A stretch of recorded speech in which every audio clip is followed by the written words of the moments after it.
I would now like to invite to the stage a fellow West Coaster and the producer of our Greater Purpose video that you saw in Brad's opening remarks, Inder Nirwan. Oppan Gangnam Style. Gangnam Style. Oppan Gangnam Style. I forgot I picked that song. That's like the closest we've ever come to achieving world peace, right? That song. Like. Good morning, everybody. My name is Inder. I'm the founder and CEO, I guess, of Kahani Pictures. We're an impact storytelling organization, and we primarily leverage documentary film and videos to help purpose-led organizations tell their stories and really uplift. There we go. Help them uplift diverse community voices in the work that they do. How's everybody doing today? Yeah? Good, having a good time? Good. I'm having a terrible time. Sunday night when my wife and I landed, we went straight from the airport to the emergency room and sat there for about 7 hours because she was experiencing some kind of swelling in her foot, which I guess could lead to like a blood clot, so we had to get that checked out. And then after surviving that, when we got to our hotel, the power was out. And so we've been trying to organize finding a new place to stay. Last night we were kind of roaming up and down the streets with our luggage looking for a place to stay. And then the Jays lost after 18 innings. So if I'm coming across as a bit ornery today, that's probably why. But who am I and what am I doing here? I'm a filmmaker. I've been a filmmaker since the day I was born. It's just been a part of my, like every fiber of my body is, I love movies, I love filmmaking, I love storytelling. Ever since my dad came home with a camcorder and we realized that we can do this thing, I still have the tape that he made. It was just people's feet because he didn't know you're supposed to point the camera at people's faces. But I was like, you can do that? And then I would gather my friends and go to school and try to recreate like my favorite James Bond movies and then be really disappointed that I looked nothing like Sean Connery and that like the footage was just grainy and the audio was terrible and like everything about it was wrong, but yet it felt so right. Like it felt like what I just was born to do. And I carried that through, into my adolescence. When I was in high school, thankfully the faculty at my school really recognized that this was my passion, and so they would even for like math class, they would let me make videos as like my final exam. And then I went to film school where I learned that there's other like-minded people that are just as passionate about filmmaking as I am, and it just, I was on cloud 9. And then I got into the film industry and I got to work on like big budget, $300 million blockbuster movies. I got to work on low budget, indie, art house, student films. I got to work on commercials. I got to work in video games. I got to work in like basically everything that Vancouver had to offer, which is a lot, right? It's Hollywood North for a reason. I also got to work on reality television, which, I was young and I needed the money, but it was like, a kind of an eye-opening experience for me as well because I started to realize just how low the bar can get when it comes to the kind of storytelling that exists in the industry. It's actually because of that I made a real pivotal change in my career. I was working on a show, you might have seen this, it's called Highway Through Hell. It's about tow truck drivers yeah, there we go. In BC, we have a highway, it's called the Coquihalla Highway. It's notoriously like one of the most infamous, dangerous highways in the wintertime. They shut it down for a good portion of it because there's a lot of really dangerous wrecks that happen. And so this TV show was about the tow truck drivers who work along the Coquihalla, and the camera crews would follow them around as they go and salvage wrecks. Riveting television, right? It actually, I think it's Discovery's like #1 show. So I don't know, what do I know? I was working as the assistant editor on a weekend there, and I just came in because like I wanted to get ahead of the week, and the showrunner was actually editing the pilot episode. And as he was kind of walking around, he discovered that I was there, and he's like, "Hey, Inder, why don't you come on and take a view at the rough cut of the pilot show of our flagship show," which to me was a huge deal. The showrunner typically doesn't talk to me, right? So I'm like, this is an amazing opportunity. I sat down, I watched the show. I took some notes. I gave him my notes, and he was impressed that I had notes and that I knew what I was talking about when it came to storytelling. And then he's like, you're going to make a great editor here one day. And I'm like, thanks. And then I went home and I thought a little bit more about what I saw. And I came back the next day and I quit my job. And I had a real existential kind of moment just thinking about what exactly am I doing with my life. This passion that I have for filmmaking and storytelling, it's not panning out the way that I thought it would, because what happened in the show, I didn't realize I had like a moral compass, but this kind of revealed it for me. In the climax of the pilot episode of that show, the tow truck drivers were the first responders to a scene of a wreck. And what happened was someone was pulled over, they were chaining up their tires, and another truck came up from behind, lost control, jackknifed, and crashed into the person that was chaining up their tires, killing them immediately. When the tow truck drivers came to the scene with the camera crew, they discovered the body. And they put that in the show as a means of demonstrating how harrowing this job is. That it's not just physically tough and like environmentally tough, but it's emotionally challenging and traumatizing as well. And I just couldn't reconcile with the fact that we were making a TV show that capitalizes on this person losing their life.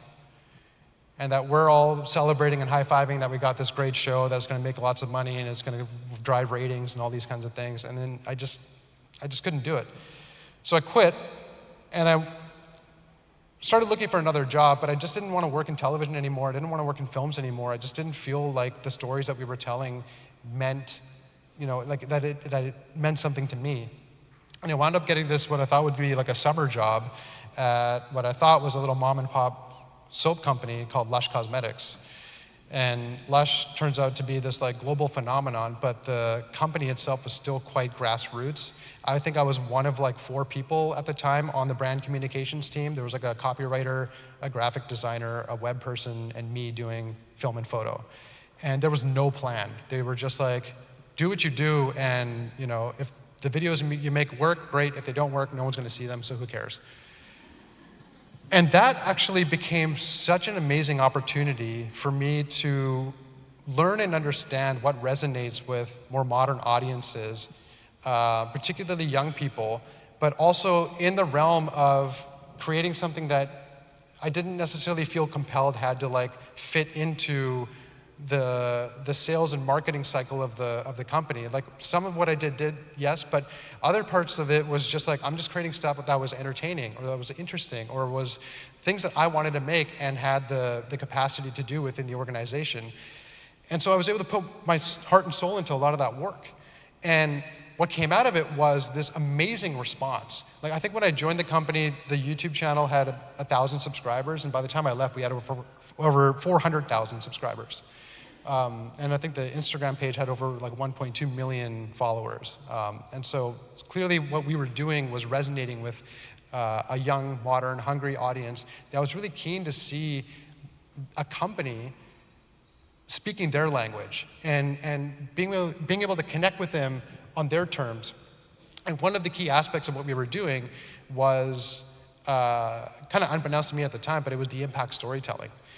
Lush had a very robust philanthropic profile. They were working with, tens of thousands of grassroots organizations around the world in supporting really like individualized like movements and action and totally without pretense. Like they were just doing it because like this is the right thing to do, and they were never talking about it. And so when we started doing storytelling on behalf of the partner organizations, that became a very resonant kind of opportunity and this thing where I'm like, wow, it's amazing what companies can do.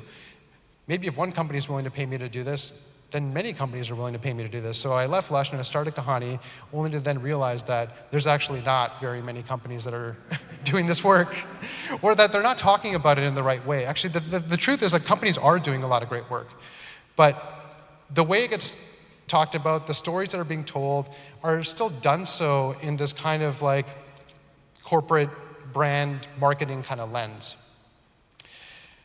The thing about stories is like, stories, I mean, we heard about it last night, they're just so powerful. They are truly the most potential energy that humanity can generate is through the storytelling that we do, right? It creates civilizations. It moves us into like new paradigms of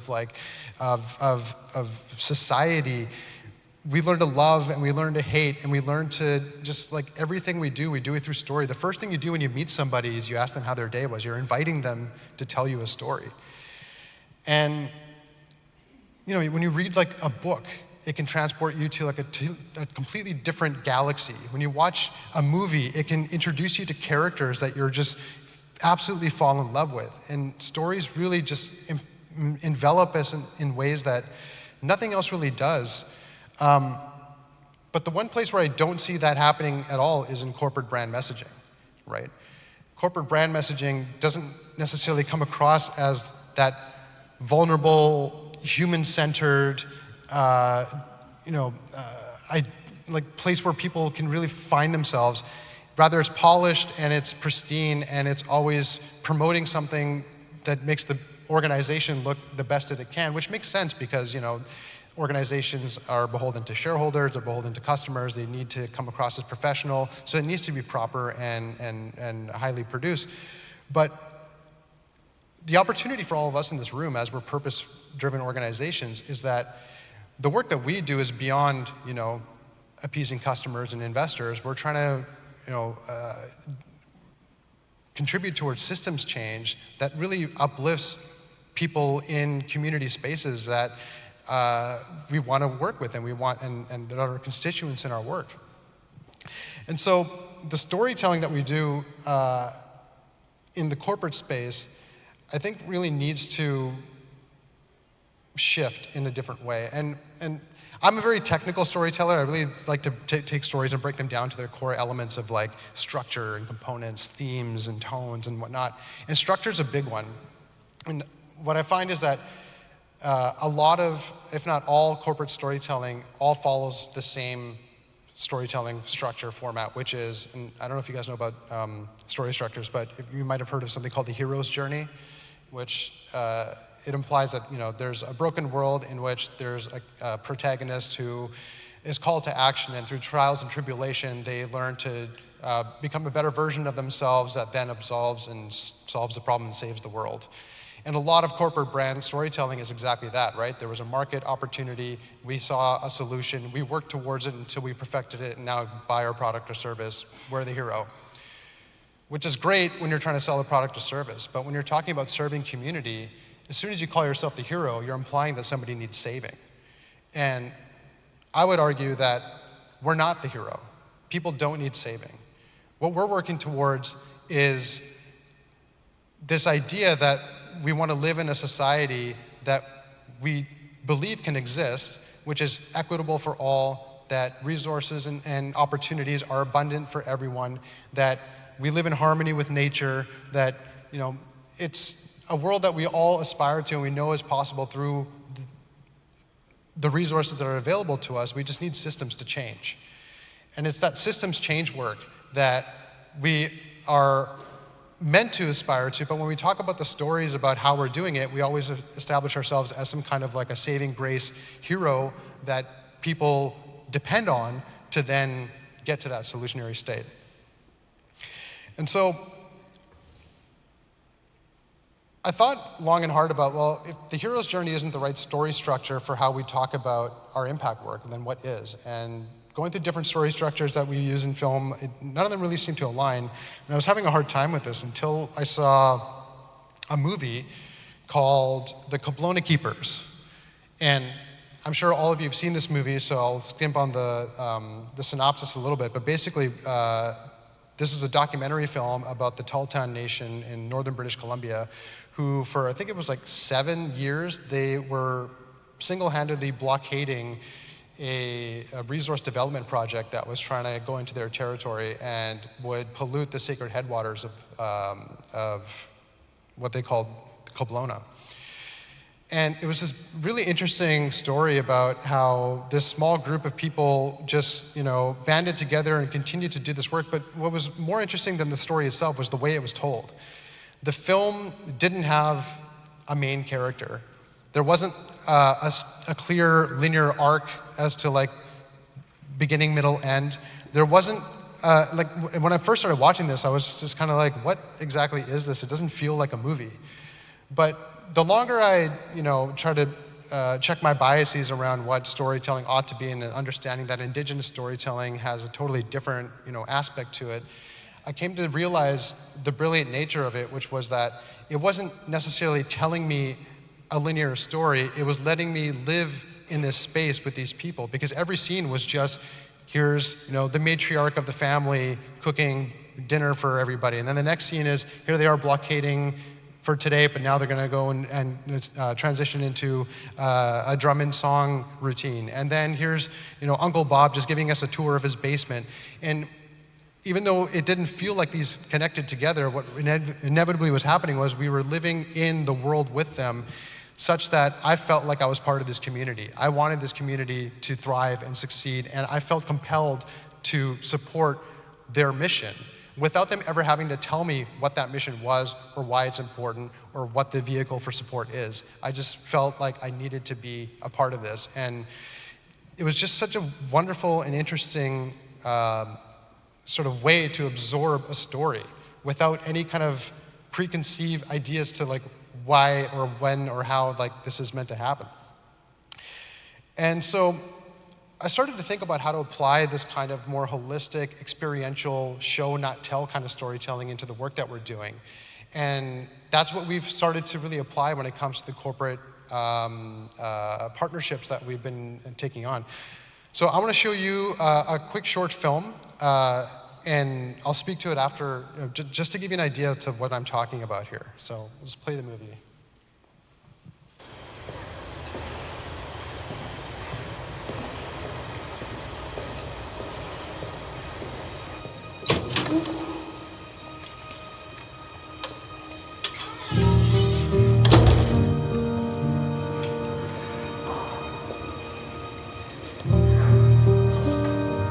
My wife passed away during COVID. Just the worst Christmas I ever had. Loneliest Christmas. Wasn't sure what I was going to do. My daughter said, well, Dad, why don't you come live with us here in Victoria? I wasn't socializing really, other than with my daughter and son-in-law, great guy. She's always involved with the community herself.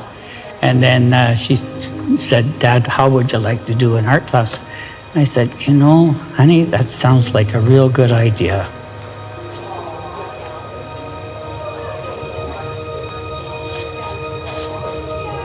She's just beautiful, eh? Just absolutely beautiful. Look, I love those little booties. Oh, and you got the boots come off too, don't they? Yeah. I think there's a creative thing inside you that you just want to see your hand working and developing something. So anyway, yeah, well, that was our time. I was thinking of doing another one. Yeah. There's been lots of times I've had, I want to paint anger. By the time I get down to it, I'm so peaceful that it's usually something friendly and, I got a stack at home. That's the very first.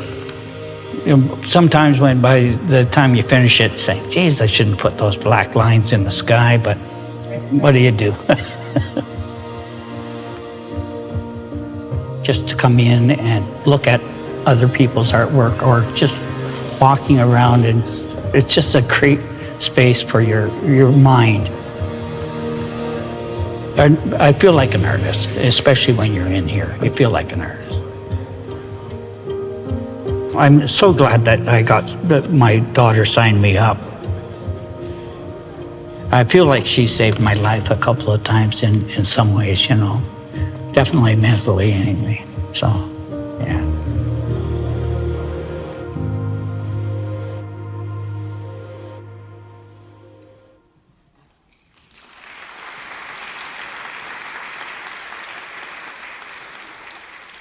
So guess who commissioned that work? It wasn't the community center.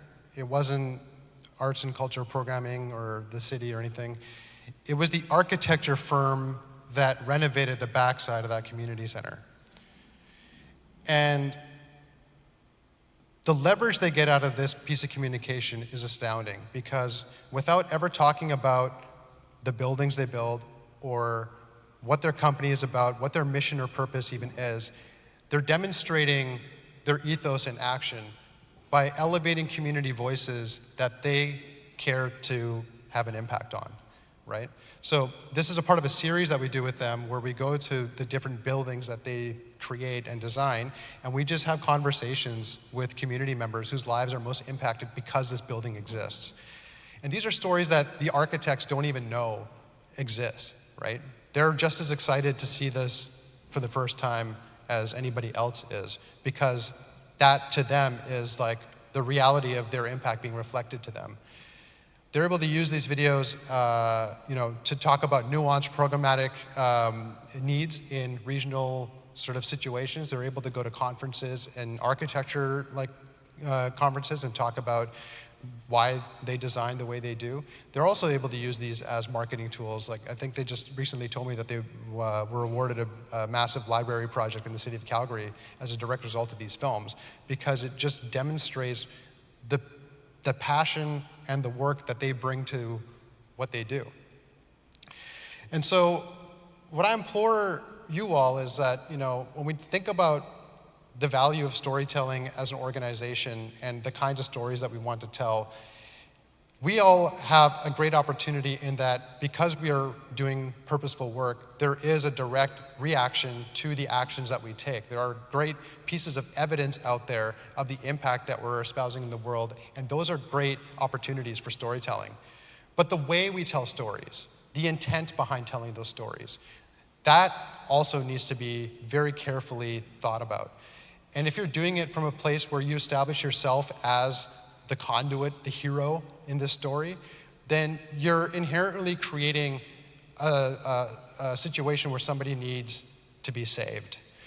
And I think that that's where there's a big disconnect that happens between audiences and communities and then the corporate world, wherein that people don't look at corporations or companies as the hero. They see them as part of a system that needs changing, and recognizing that we're part of that system, but then finding ways you can still provide your lens on the stories that you want to tell. You don't have to remove yourself entirely from it, but telling the stories from the perspective of being a participant and bearing witness to what's happening around you, I think that is the sort of the linchpin that we all need to think about. And so, instead of trying to be the hero, what I implore you all to do is to be a chorus, to uplift community stories that you're touching, but also with one another, and uplift each other's stories.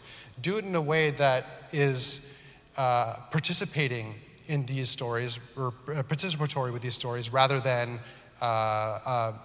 demonstrating them as a direct result of what you do and the reasons why.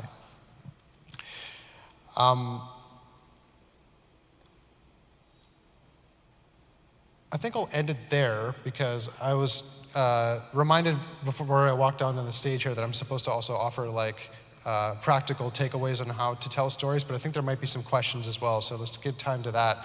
So thank you very much for your time, and thanks for your attention. I really do appreciate it.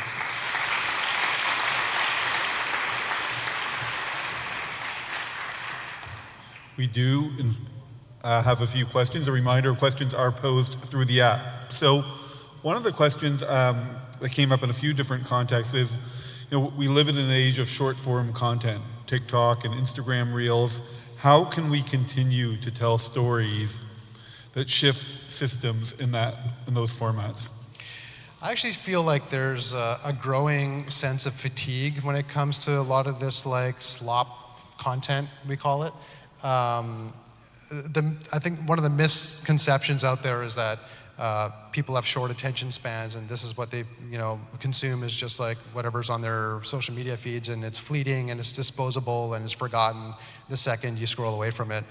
And I think that, while that has become popularized for many different reasons, people are just as akin to binge watch, their favorite Netflix show for 8 hours straight, or listen to a 3-hour podcast, or whatever it might be. So I think that the format itself is not as important as the approach to the storytelling, which, if you are participating in a community and really uplifting as a chorus those stories of impact that you care about in a meaningful way, then that will cut through the noise, because people are getting quite tired, I think, of the sloppy social media landscape that's out there right now. Talk to us about your favorite story that you've been able to tell at Kahani. At Kahani? Or not at Kahani. One of the most powerful experiences of my life was we did an impact campaign raising awareness about the issue of trophy hunting of grizzly bears in British Columbia. And so we made a documentary film called Trophy that sort of exposed the issue, was speaking to scientists and coastal First Nations and people that are experts in, talking about the importance of having bears as part of the ecology and the ecosystem. In a single day, I saw 13 grizzly bears. The biggest one being like a 1,000-pound alpha male called Bent Ear. And it's called that because his ear was bent and face is scratched from being a scrapper. And he was pretty much as close to me as you are now. And the most interesting part about that experience was I felt zero fear. Like, I could tell that bear meant me no harm, and there was something spiritual about that experience that I carry with me every day. Does the storytelling journey change depending on the sector? So you work with corporates, with charities and nonprofits, big budget versus low budget. How does the journey differ? I think storytelling is it's an interactive experience. And I think a lot of people, and going back to the notion that, coming from the brand and marketing world where people are trying to establish influence for people to then go and make some kind of buying decision, it separates you from that interactive part, which is in telling a story and in receiving someone hearing that story, there's an emotional connection that happens. And whether they're in that physical space or not, you know that connection is happening because you feel it when you're telling that story. You feel compelled by that story, that you want to tell it in whatever format it's in. And I think that is like one of the sort of markers of you're doing it right. And so, I again invite you all that as you're exploring and telling stories, check your gut. Make sure that you're feeling that this is resonating with you emotionally, intelligently, spiritually. And if you're hitting those markers, it's going to do the same for your audience. Final question, and I think this one is really relevant. That many people in the room are in social impact roles, or they're in fundraising roles, but they're not in marketing roles. How do you recommend that the people in this room build the business case to the marketing teams, who are often very stuck in the hero's journey marketing paradigm? Yeah, great question. If you're answering directly to the marketing team, then obviously you're beholden to whatever the metrics that they're sort of, positioned with. But I think, given the example I just showed you with Jim's story and the architecture firm, the use cases out of that asset go far and beyond just sales and marketing, right? It's a way for the company to really establish an emotional core of the why of what they do. When we premiered that series at the head office of the firm, I had junior architects coming up to me afterwards and thanking me because they said, I had no way to explain to my family why I do what I do. You just gave it to me. Thank you so much. That level of commitment then from the employee base to the organization is profound. And that is also quite relevant when it comes to the bottom line, because you're talking about employee retention, you're talking about top level talent, acquisition. So you can definitely build a lot of interesting business cases about in and around doing proper impact storytelling over just marketing. Well, thank you for helping us tell our story. And you'll see more of Kahani's work in the next hour. Yeah, I hope you like the sound of my voice. And so thank you so much, Inder. Really appreciate your time. Thank you, everybody. Journey.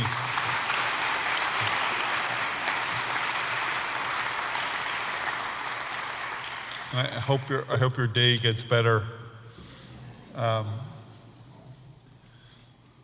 Okay, now it is time for some real excitement. And our goal, I'll be really brief, our goal is to get everyone back in their seats as quickly as possible. So we've added lunch lines. Our goal is to start the first annual Greater Purpose Awards, the Stanley Cup of Purpose, the World Series of Purpose at 12:45 sharp. Nothing more to say. I've got to change. See you back in here at 12:45. Enjoy your lunch.